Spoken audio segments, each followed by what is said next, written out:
Press the Lord, जय मसीह की। आइए प्रार्थना के साथ आज के वचन को शुरू करते हैं। पवित्र सेनाओं का यहोवा परमेश्वर, धन्यवाद प्रभु यीशु आज के वचन के लिए। मैं दुआ करता हूँ प्रभु, आप पिता परमेश्वर अनुग्रह और आशीष को प्रदान करें और आपके पवित्र हाथ में सौंपता ब्लेस कर प्रभु। जितने लोग हम लोग सुनते हैं इस वीडियो के माध्यम से, हर एक के जीवन पर प्रभु आपकी आशीष हो और आपकी बरकत होने पाए। यीशु नासरी के नाम से मांगते हैं, आमीन। एक बार फिर से प्रभु यीशु मसीह के सामर्थ्य नाम में आप सबको जय मसीह की। आइए हम परमेश्वर के वचन से आज के वचन को मनन करते हैं। मरकुस की पुस्तक नया नियम 2 अध्याय और 13 पद से आपको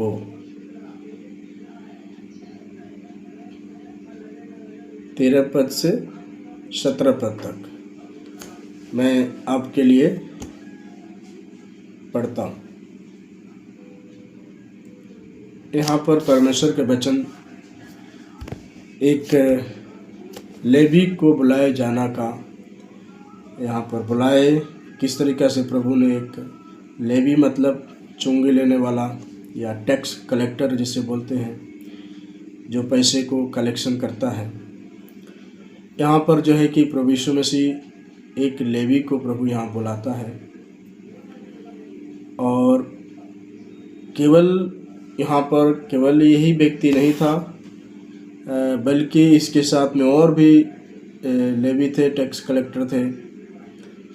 और प्रभु यीशु मसीह इसी व्यक्ति को क्यों बुलाया?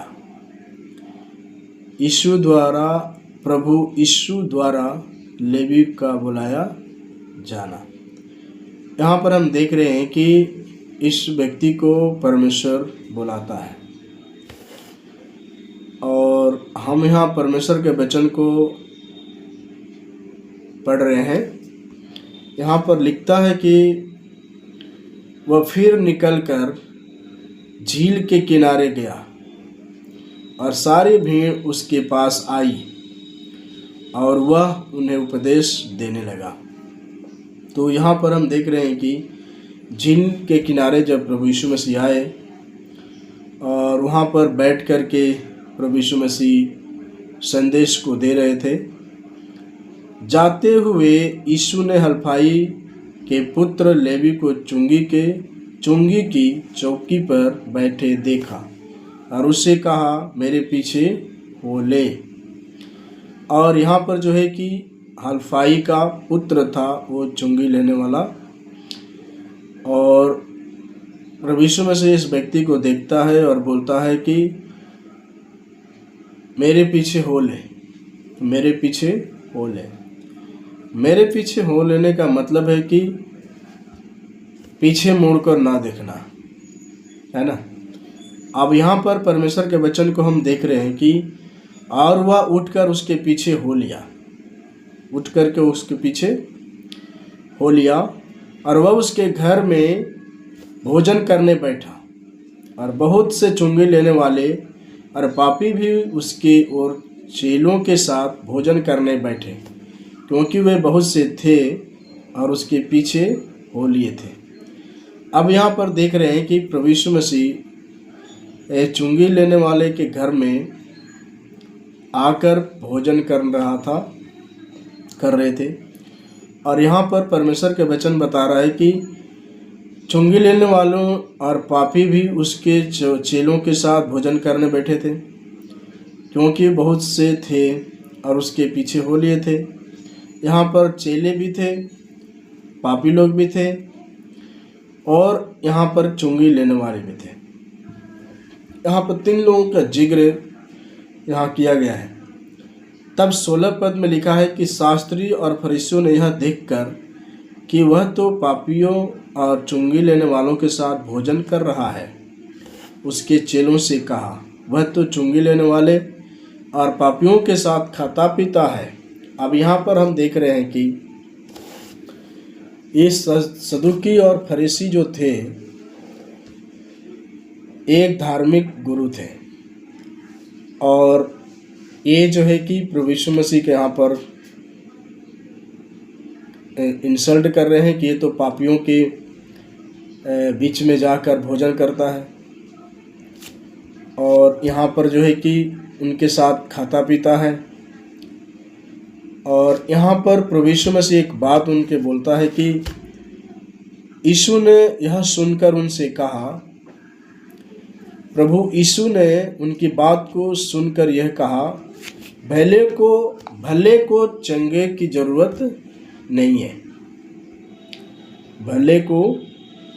भले चंगों को वैद्य की आवश्यकता नहीं, परंतु बीमारों को है। मैं धर्मियों को नहीं, परंतु पापियों को बुलाने आया। यहाँ पर परमेश्वर का वचन हमें बताता है कि प्रभु यीशु जब इन बातों को सुना तो उनसे यह कहा कि भले चंगे को वैद्य की आवश्यकता नहीं होती। यानी कि यहूदियों को ये बोल रहे हैं कि भले लोगों की ज़रूरत चंगे की आवश्यकता है, डॉक्टरों की आवश्यकता नहीं है, वैद्यों की आवश्यकता नहीं है। आवश्यकता उनको है जो बीमार है, जो थके हैं, जो बोझ से दबे हुए हैं, उनके लिए परमेश्वर की ज़रूरत है। और यहाँ पर हम देख रहे हैं कि मैं धर्मियों को नहीं, परंतु पापियों को बुलाने आया हूँ। यहाँ पर यहूदी लोग अपने आप को धर्मी मानते थे, और इसलिए जो है कि जब प्रभु यीशु मसीह ये चुंगी लेने वाला के घर में आया, उनके साथ मिलकर बैठकर खा रहे थे, तो लोगों ने उसका इंसल्ट किया। उन्होंने कहने लगे कि ये तो पापियों के साथ खाता पीता भी है। तो इसी बात पर प्रभु ने बोला कि भले चंगों को वैद्य की आवश्यकता नहीं है, बीमारों के लिए वैद्य की आवश्यकता है, धर्मियों को नहीं ज़रूरत है। यानी कि जो धर्मी है, अपने आप को धर्मी गिनते हैं कि हमने बहुत कुछ किया और मेरे अंदर में कोई पाप नहीं और हम बहुत अच्छे हैं, ऐसे लोगों के लिए प्रभु यीशु मसीह कहते नहीं, परंतु हम तो पापियों को बुलाने आया हूँ। तो यहाँ पर हम देख रहे हैं कि प्रभु यीशु मसीह उनको लेके आया जो पापी थे, जो गुनहगार थे। वो लोग ही, जैसे बीमार लोग प्रभु यीशु मसीह के पास आए, शैतान से ग्रसित लोग प्रभु यीशु मसीह के पास आए, उनको भी प्रभु यीशु मसीह ने चंगे किए। जो बहरे थे, सुन नहीं सकते थे, ऐसे लोग प्रभु यीशु मसीह के पास आए और प्रभु यीशु मसीह ने बोला कि तेरे कान खुल जाए और अब तू सुन, और वो सुनने लगा। गूंगे लोग भी प्रभु यीशु मसीह के पास आए और गूंगों को भी प्रभु यीशु मसीह ने बोला कि तेरा गूंगापन अब से चला जाए, और उसके गूंगापन उसी समय चले गया और बोल कर परमेश्वर की स्तुति करने लगा। तो यहाँ पर हम इस बात को देख रहे हैं कि यहाँ पर भले लोग नहीं आए प्रभु के पास, यहाँ पर बीमार लोग आए, पापी लोग आए, समाज से दबे हुए लोग आए। यहाँ पर लोग प्रभु यीशु मसीह के पास आए अपने पापों की क्षमा के लिए, और परमेश्वर ने उन्हीं को बुलाया जो परमेश्वर के करीब आते थे, उनको पहचानते थे, या प्रभु यीशु मसीह उनको बुलाए। उन्होंने बोला है कि मैंने बुलाया है। मूसा को देखते हैं, परमेश्वर जब झाड़ी बकरी चरा रहा था मूसा, तो उस समय में जो है कि झाड़ी में परमेश्वर ने बुलाने के लिए आग लगाई। और यहाँ पर हम देख रहे हैं कि मूसा बकरी चरा रहा है, लेकिन उसकी नज़र इस झाड़ी में है जहाँ आग लगी है। अब यहाँ पर जो आग लगी है, आग तो लगा ठीक में, लेकिन वो आग जल क्यों नहीं रहा है, मतलब झाड़ी जल क्यों नहीं रही है। तो देखते देखते जब वो बेचैन हो गया कि जल क्यों नहीं रहा है, तो पास में गया, झाड़ी के पास में गया, और पास में जाकर देखता है तो क्या देखता है, तो आग लगी है लेकिन जल नहीं रहा है।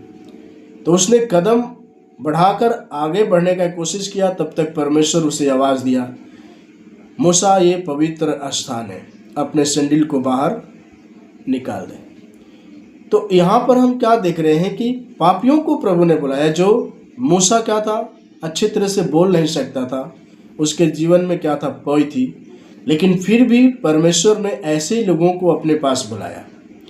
और जब मूसा को अपने पास प्रभु ने बुलाया तो उसे अपने पास रखकर उन्होंने 3 साल तक शिक्षा दी और उन्हें बताया कि देख मैं कैसे कैसे तेरे साथ में रहूँगा।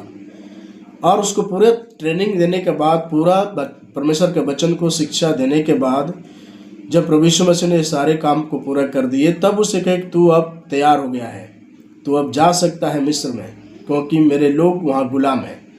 तो इस्राएली लोग वहाँ पर गुलाम में थे और मिस्र में जाने के लिए कोई तैयार नहीं था। अब यहाँ पर प्रभु यीशु मसीह मूसा को झाड़ियों को जलाकर परमेश्वर अपने पास बुलाता है और उससे परमेश्वर उसके पापों को क्षमा करता है। यहाँ पर हम देख रहे हैं कि परमेश्वर बुलाया उनको जो भद्दे हैं, है ना। और यहाँ पे इसीलिए वहाँ पर परमेश्वर के वचन कहता है कि धर्मियों के लिए हम नहीं आए, पापियों के लिए आए। भलों को वैद्य की आवश्यकता नहीं है, बीमारों के वैद्य की आवश्यकता है। तो जो बीमार है, जो ग्रसित है, जो समस्या में पड़े हैं, उनको ही आवश्यकता है प्रभु यीशु मसीह को। आज जितनों ने प्रभु यीशु मसीह को स्वीकार किया, उनके पाप क्षमा प्रभु ने कर दिया। तो यहाँ पर हम परमेश्वर के वचन को देख रहे हैं कि परमेश्वर का वचन अद्भुत रीति से उसके जीवन में काम किया।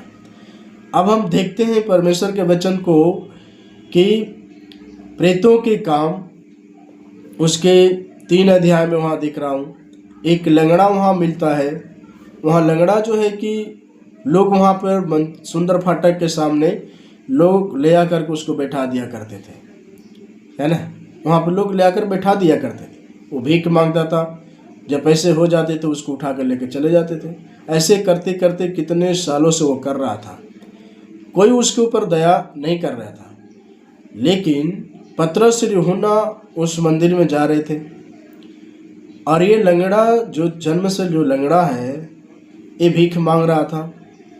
अब यहाँ पर जो है कि एक बात सीखने वाली है कि जितने लोग उसके पास गए उनको 1-1 रुपया देते गए, लेकिन जब पतरस और यूहन्ना उसके पास गए तो ये थोड़ी देर तक खड़े रहे। और थोड़ी देर तक खड़े रहने के बाद वहाँ पर हम देखते हैं कि उन्होंने बोला कि हमारे पास कुछ नहीं है, हम तुझे देने के लिए नहीं आए हैं, पर एक नाम है, वो नाम मैं तुझे देना चाहता हूँ। तो यहाँ पर जो है कि ये लंगड़ा इंतज़ार कर रहा था, ये मुझे क्या देने वाले हैं। वो सोचा होगा कि मुझे बहुत कुछ देंगे, बहुत धन दौलत देंगे, या बहुत सारे कुछ देंगे, या कुछ पैसे से हमारा भला करेंगे। लेकिन पतरस और यूहन्ना इस बात को कह रहे हैं कि मेरे पास में धन तो नहीं है, मेरे पास में कुछ देने के तो है नहीं मेरे पास, लेकिन एक चीज़ है, एक नाम है, वो नाम मैं तुझे देना चाहते हैं। तो प्रेतों की पुस्तक 3 अध्याय और उसके 6 पद में हम देखते हैं वहाँ पर कि, आइए हम पढ़ लेते हैं उसको। प्रेतों के काम 3 अध्याय और 6 पद। यहाँ पर तब पतरस ने कहा, चांदी और सोना तो मेरे पास है नहीं, परंतु जो मेरे पास है वह तुझे देता। पतरस यहाँ पर इस व्यक्ति को कहता है कि मेरे पास चांदी नहीं है, सोना नहीं है मेरे पास, परंतु जो मेरे पास है वह तुझे मैं देता हूँ, है ना, वो मैं तुझे देता हूँ। उसने क्या बोला, चांदी ना सोना ना पैसा मेरे पास नहीं है, पर मेरे पास जो चीज़ है मैं तुझे देता हूँ। तो उसने क्या बोला, यीशु मसीह नासरी के नाम से चल फिर। और उसी क्षण वो उठ गया और उसने उसका दाहिना हाथ पकड़ के उससे उठाया और तुरंत उसके पाँव और टखनों में बल आ गया और वह उछलकर खड़ा हो गया और वह चलने फिरने लगा, चलता और कूदता परमेश्वर की स्तुति करते हुए उनके साथ मंदिर में गया। और सब लोगों ने उससे चलते फिरते और परमेश्वर की स्तुति करते देखकर आश्चर्य हुए। तो यहाँ पर हम देख रहे हैं कि पतरस के पास कुछ नहीं था, लेकिन यीशु नाम था। यीशु नाम था और यीशु नाम को इस लंगड़े व्यक्ति को दिया और उठ करके चलने फिरने लगा, कूदने लगा, उछलने लगा। और जब चंगा हो गया दोनों पैर से, तो कूदते हुए उछलते हुए परमेश्वर के भवन में गया। और लोगों ने जो 1 रुपया दिए थे उनको देखकर अचंभित हो गए, ये कैसे हो सकता। लेकिन परमेश्वर के लिए सब कुछ हो सकता है, वो हमारे लिए सब कुछ करता है। तो इस वचन के द्वारा आपको परमेश्वर आशीष दे। सुने जाने पर आपके जीवन में परमेश्वर का अनुग्रह हो। जिस तरीक़ा से लंगड़े के पाप को प्रभु ने क्षमा किया, जिस तरीक़ा से 12 साल से ग्रसित स्त्री को पाप को क्षमा किया, जिस तरीक़ा से यहाँ पर लेवी को परमेश्वर मसीह ने पापों को क्षमा किया और उसके जीवन में प्रभु ने काम की, उसी तरीक़ा से हमारे जीवन में, आपके जीवन में, सुनने वाले मेरे भाइयों के जीवन में प्रभु काम कर सकता है, करेगा और करता है। तो इस वचन के द्वारा विश्वास करें, सुने और विश्वास करके प्रभु के वचन से जीवन पाए। जय मसीह। Praise the Lord.